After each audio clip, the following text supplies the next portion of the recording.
Du passage au numérique, le basculement total va se faire en juin 2015.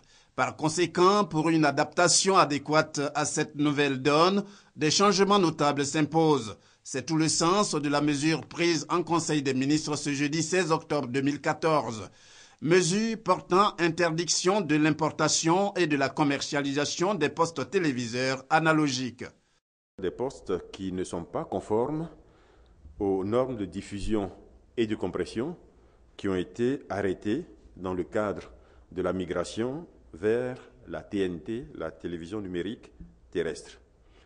Il est important donc d'éviter de surprendre nos populations à la date de l'échéance. Et c'est pour cela que ces mesures-là sont prises dès à présent pour interdire l'importation d'équipements de télévision qui ne sont pas compatibles avec les normes de diffusion et les normes de compression en Côte d'Ivoire.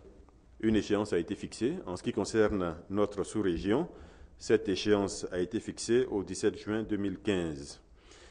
17 juin 2015, donc, notre diffusion va passer de l'analogique au numérique, ce qui va permettre un grand nombre d'avantages, notamment avoir plus de chaînes, avoir plus de qualité.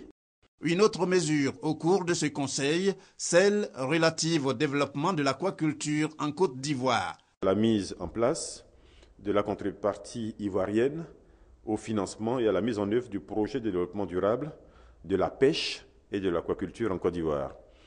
Ce projet est mené en partenariat et je devrais dire même avec l'appui du gouvernement de la République fédérale du Brésil. C'est un projet important qui va permettre de relancer en Côte d'Ivoire l'aquaculture, donc la production de poissons à grande échelle. Comme vous le savez, notre gouvernement travaille sur la problématique de la vie chère et l'une des réponses à apporter par rapport à cette problématique, c'est de relever fortement nos productions. Qu'elles soient agricoles, qu'elles soient halieutiques, qu'elles soient dans d'autres domaines, mais relever fortement nos productions.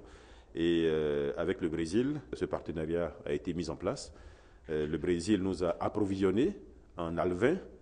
Ces alevins vont être, dans un premier temps, mis en quarantaine, élevés jusqu'à un certain stade, puis vont permettre d'ensemencer, en quelque sorte, une dizaine de fermes pilotes qui, à ce stade, sont déjà sélectionnées. Par ailleurs, appelé à réagir à l'invitation du président du FPI demandant à son parti de reprendre sa place à la CEI, le porte-parole du gouvernement a indiqué que l'État, qui a toujours travaillé dans ce sens, ne peut que s'en féliciter. Le prochain Conseil des ministres aura lieu le mercredi 22 octobre 2014 au Palais présidentiel.